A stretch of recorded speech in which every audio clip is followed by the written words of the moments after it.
السلام علیکم ورحمۃ اللہ وبرکاتہ۔ طلباء و طالبات، آج کا ہمارا جو موضوع ہے وہ ہے انشائیہ۔ انشائیہ انشا سے نکلا ہے، جس کے معنی ہیں، جس کے لغوی معنی بات سے بات پیدا کرنا، عبارت سجانا یا آراستہ کرنا۔ بات سے بات پیدا کرنا، عبارت سجانا اور آراستہ کرنا، یہ ہے انشائیہ کے لغوی معنی۔ انشائیہ کو انگریزی میں ایسے کہتے ہیں، اس کو لائٹ ایسے بھی کہتے ہیں۔ انشائیہ ایسی تحریر ہے یا انشائیہ وہ تحریر ہے جس میں کسی اہم یا غیر اہم واقعے، کسی خیال، کسی جذبے یا کسی لمحاتی کیفیت کو پر لطف انداز میں پیش کیا جاتا ہے۔ یعنی انشائیہ وہ تحریر ہے جس میں کسی اہم یا غیر اہم واقعے، کسی خیال، کسی جذبے یا محض کسی لمحاتی کیفیت کو پر لطف انداز میں پیش کیا جاتا ہے۔ انشائیہ کے یہ بھی معنی ہیں، انشائیہ سے مراد بے تکلف، بے ساختہ اور غیر علمی انداز میں لکھے گئے ایسے مضامین ہیں جن میں انشائیہ نگار کسی تجربے اور ذاتی مشاہدات کی بنا پر اپنے تاثرات بیان کرتا ہے۔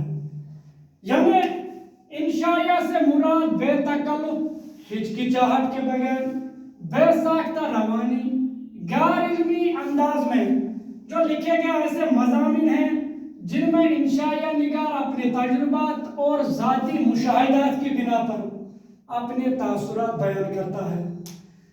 انشائیہ میں انشائیہ نگار اپنی باتیں مزے لے کر بیان کرتا ہے، لیکن ان باتوں میں ندرت، تازگی اور شگفتگی ہونا ضروری ہے۔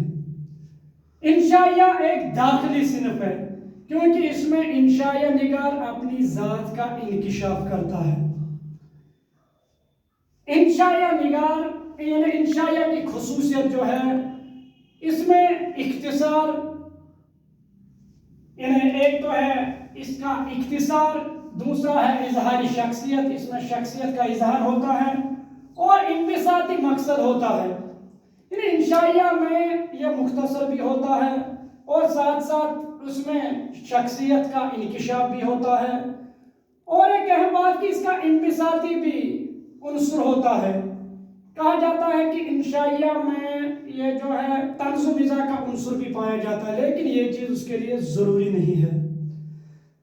انشائیہ کسی بھی موضوع پر لکھا جا سکتا ہے، اس کے لیے کسی موضوع کی کوئی قید نہیں ہے۔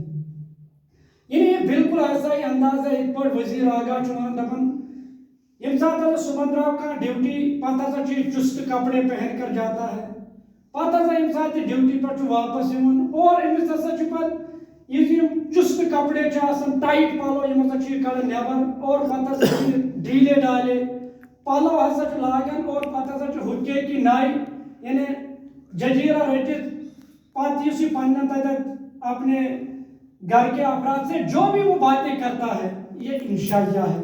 یعنی چونکہ ات میں سنجیدگی آسن کی تو یہ غیر علمی انداز میں، ضروری نہیں ہے کہ جو موضوع اوپر ہو اسی پر لکھا جاتا ہو۔ انشائیہ کا پہلا انشائیہ نگار جو ہے وہ فرانس کا مونٹی مانا جاتا ہے۔ یہ دنیا کا پہلا انشائیہ نگار فرانس کا مونٹی مانا جاتا ہے۔ اردو میں ملا وجہ کی سبرس میں اس کے ابتدائی نقوش پائے جاتے ہیں، لیکن بہرحال ان کو ہم انشائیہ نہیں کہہ سکتے ہیں، البتہ ابتدائی نقوش تو پائے جاتے ہیں۔ اسی طرح لیکن جو محمد حسین آزاد کی نیرنگ خیال، اس کو انشائیہ کی پہلی کوشش کہا جا سکتا ہے۔ تو اس کے بعد تو انشائیہ نگاروں کی بہت بڑی تعداد سامنے آتی ہے، جن میں سر سید احمد خان، محسن الملک، اسی طرح مولانا حالی شبلی نعمانی، رشید احمد صدیقی، پطرس بخاری، کنہیا لال کفور، محمد زمان آزردہ، مشتاق یوسفی، وزیر آگا اور بھی بہت سے جو ہے انشائیہ نگار، انہوں نے اس صنف کی نشو و نما میں اہم رول ادا کیا اور کامیاب انشائیہ لکھے ہیں اور آج بھی یہ سلسلہ جاری ہے. تو اس طریقے سے یہ انشائیہ ہے. تو مجھے امید ہے کہ آپ طلباء نے اچھی طریقے سے سمجھا ہوگا. تو ملتے ہیں نیکسٹ ویڈیو میں، تب تک کے لیے خدا حافظ.